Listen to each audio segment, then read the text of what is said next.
That's how why. we start. Then it gets so weird. Hello, hello, and welcome back to Good Matters, a show all about using business to make the world better. I'm Rachel Parker Chavez, and I'm here because I believe business owners have a huge opportunity to improve our world, and we're seeing that more and more, especially in the terms of social justice. And if you've ever thought about using your business in this way or creating a business that advances social justice, this episode is for you. I'm sitting down with someone whose business every day is fighting human trafficking, and she does it with the purest of hearts. Christina Vaichus, co-founder of Citizen & Darling. Citizen & Darling is a clothing line designed to build awareness and support to the ever-growing epidemic of modern-day slavery and human trafficking. 27 million men, women, and children worldwide have been estimated to be a victim of human trafficking. That statistic ignited two longtime friends to put their strengths together to make a difference. They strive to shed light on the issue, connect freedom fighters, and support amazing nonprofits who are saving lives every day. Christina and I talk about fighting human trafficking through fashion, the challenges that brings, and how to start an ethical clothing line. We also talk about positive brand collaborations, which she does a ton of, how to manage business and friendship as a co-founder, and much more. Can you give us a little intro about Citizen & Darling and you, Sure. and kind of how it came to be and what it's all about? Yeah, absolutely. So I'm one of the co-founders. So I have a business partner named Karina, and the two of us started it a few years ago. Karina had come to me with some information on human trafficking that she had found through a documentary, and just got exposure to what human trafficking is it where it's happening, the fact that it's happening in LA through the fashion industry. Then there's a lot of different components that are happening in our world that we may not even realize. Mm-hmm. And I had been kind of at a crossroads because I was just graduating college and kind of figuring out what my next step would be. And at the time wanting to just work with broken and lost people in the world of counseling and psychology. And so I kind of knew that I wanted to do something that gave back, but I wasn't sure what it looked like. Karina had just graduated the Fashion Institute and had kind of had a pull towards now working in some sort of ethical clothing, either brand or starting her own already. And Karina had kind of felt compelled as well to do something that gave back to people, mm-hmm. but in the fashion industry. And so we kind of got to talking and thought that maybe we can work with people eventually in a brand where we were creating a mission and a space of hope and identity, restoration and value and purpose. And it was something that I had really been praying about because I had done a lot of short-term mission trips with churches and gone to a lot of third world countries and worked with people, but they were always so short-term, and I had never had the means to be able to go long-term, and I just felt like the relationships were not being established the way that they should be. And so when Karina kind of came to me with this proposition or this idea, it was like, how can we do something that has a tangible impact in our community? And so we really just wanted to expose human trafficking in Los Angeles and work with other organizations that were doing just that, and to make this not as taboo and foreign, and to get people talking about it. Mm-hmm. What you just said actually is something that I've thought about a lot, especially with social impact businesses, is that how do you have a social mission and a brand? And for you particularly, because human trafficking is not a light and fluffy subject, obviously.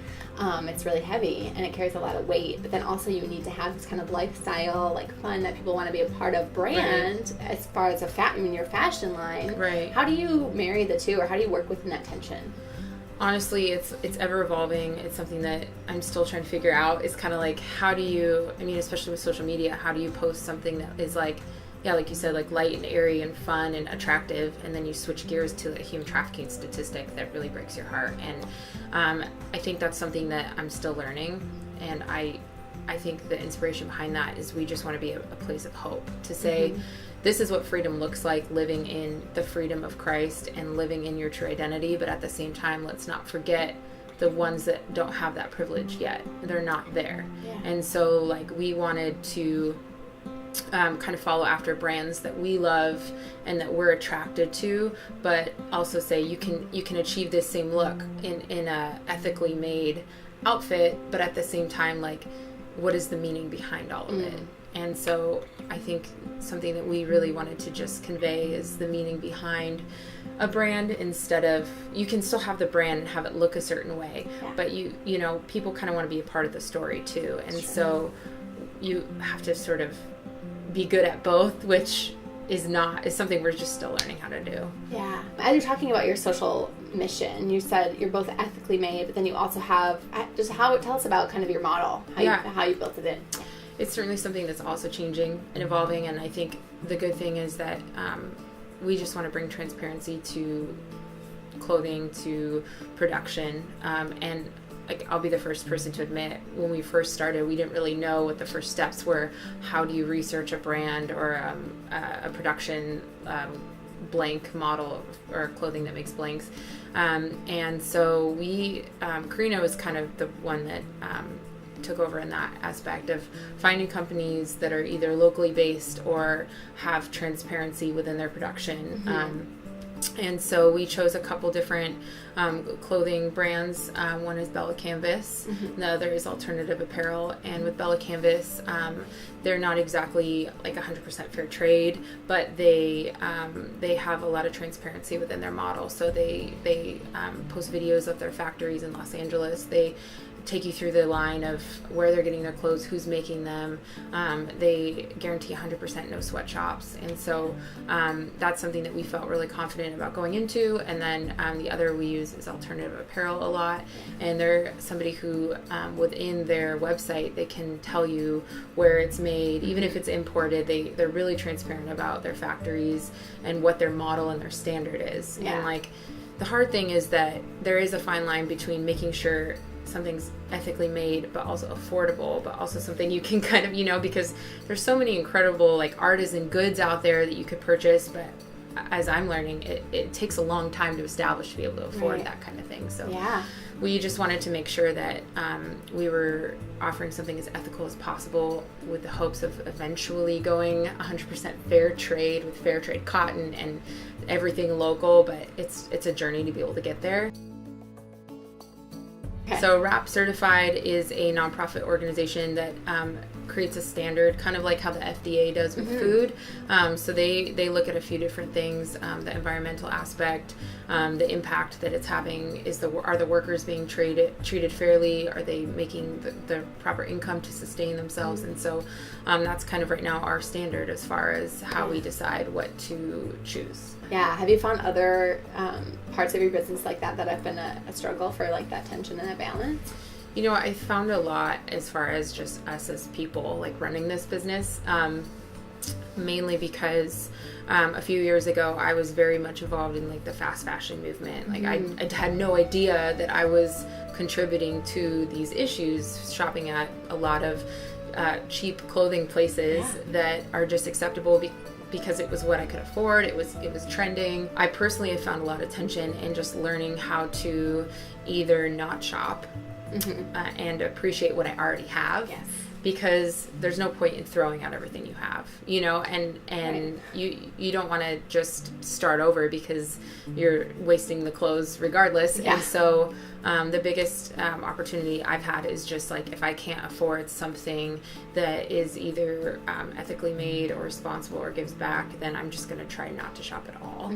And then slowly integrate pieces into my wardrobe that have some value to offer other than just what it looks like and the price point. So there's been tension in that for sure for me, and like it's a slow process, and I want our customers, the people that are followers, our community, to know that you can't just go from that initial exposure and then jump and be perfect in everything you buy and do. It's impossible, and like it's just, the conversation needs to be like, where do you start? Yeah. Are you checking your labels? Like, if you buy coffee, if you buy chocolate, other products that are commonly used in trafficking, are you reading your labels, or at least attempting to support a company that is trying to fix the culture model? Fair trade. And, right. Or, I mean, even just ethically made in general is like, I think the responsibility is starting to grow.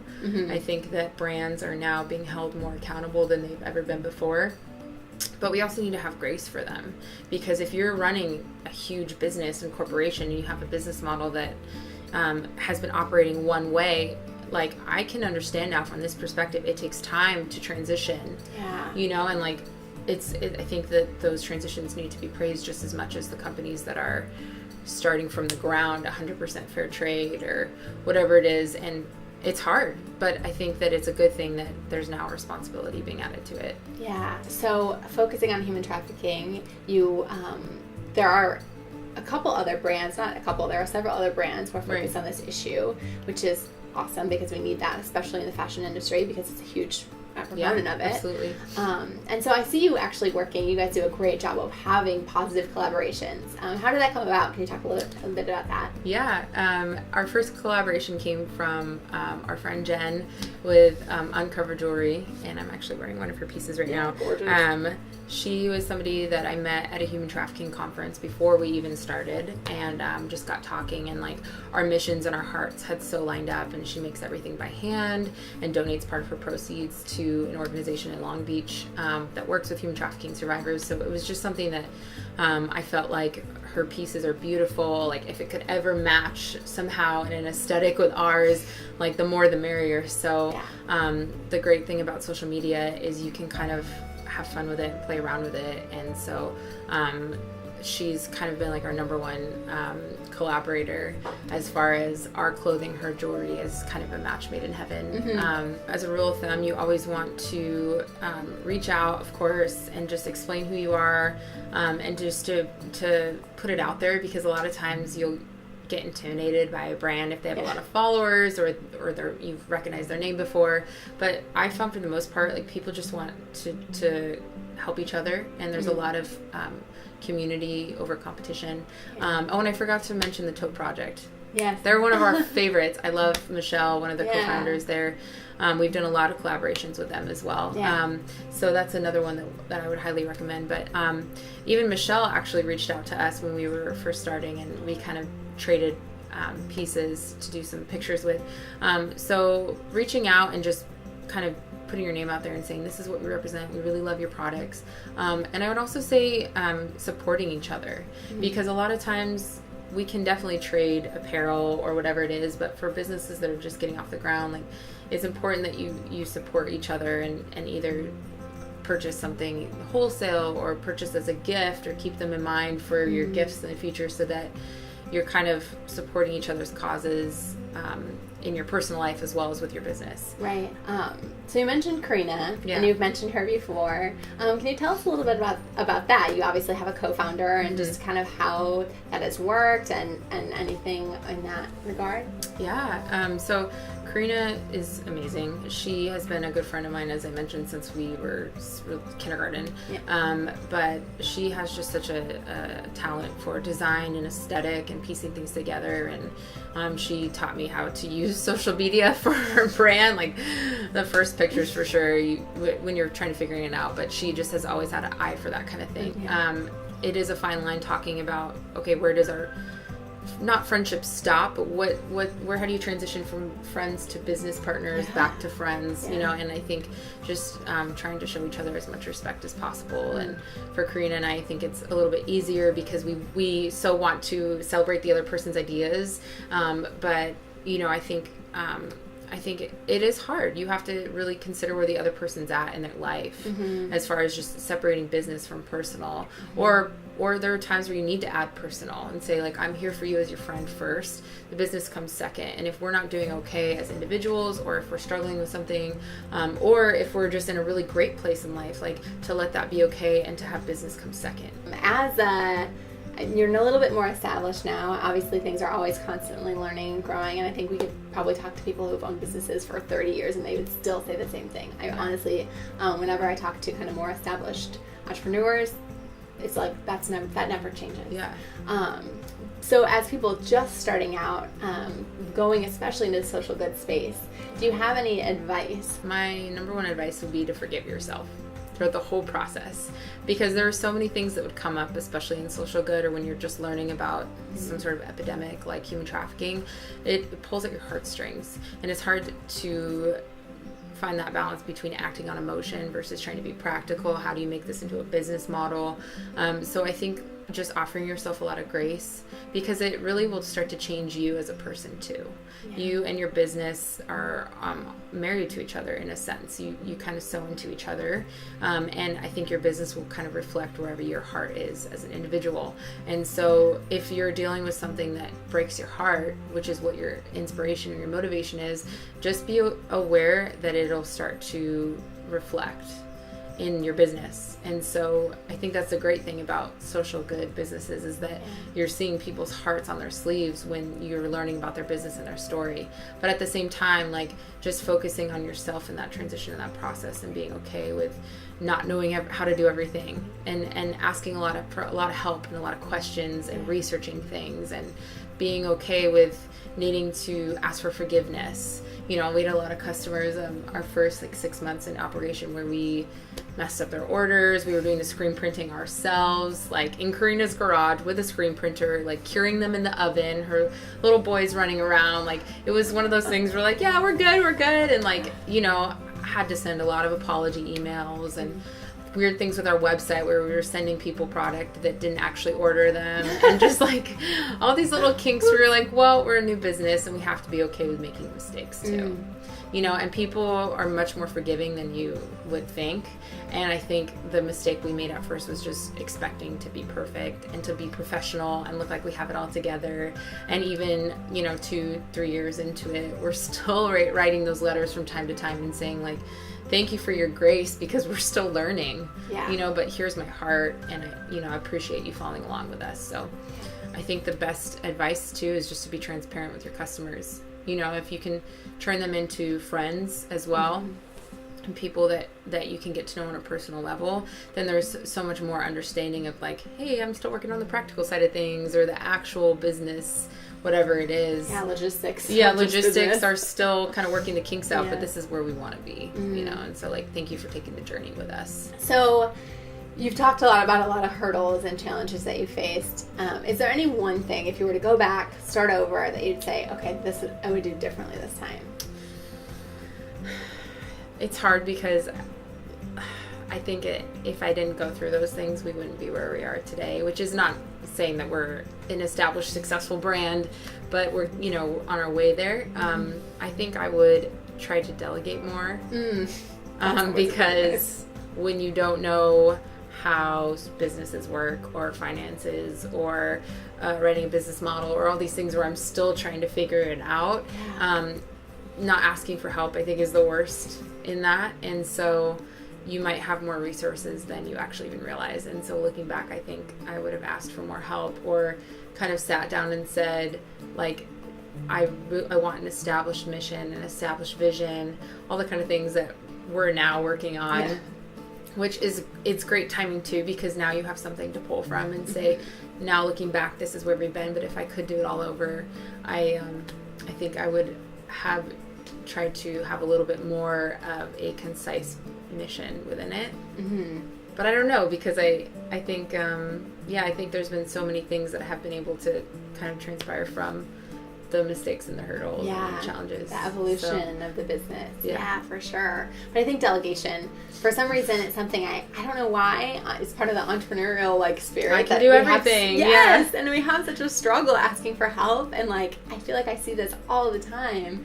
I don't know why that is, but I think that's a great piece of advice. It's just like, it's okay to ask for help, right?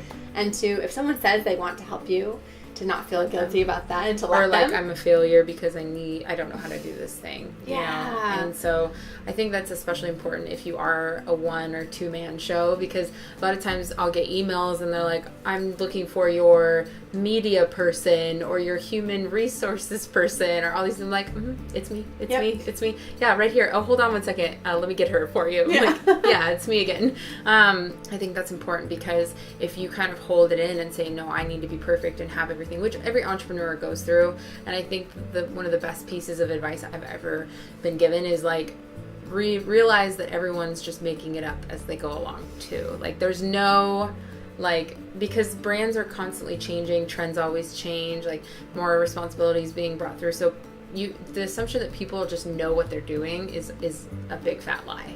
And like, I just have to remember I'm in good company within that.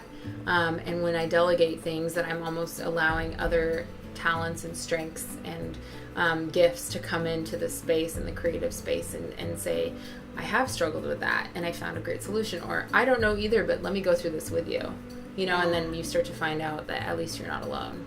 Totally. So yeah, that's really good. Yeah. Okay, as we wrap up here, let us know what's kind of new and exciting coming up for you and Citizen and Darling. So we are really just trying to focus on promoting and bringing awareness to the heart behind human trafficking. That's something that I've personally just been really touched on lately, is just trying to figure out how do we, not even just in a prevention method, but something that each person can really identify within their own heart. And so I'm not too sure how that's going to look as far as making that tangible for people to follow along, but that's something where I want to sort of change models of awareness of more of like, where does this all come from and why is it happening? So we do have a few events coming up. We're doing She Day LA with a group called She Changes Everything that's coming up at the end of the month, and then we'll be doing some holiday boutiques more towards Christmas time. So kind of working on some events, and then what else is going on? Just trying to focus on vision and mission, and so doing some workshops right now.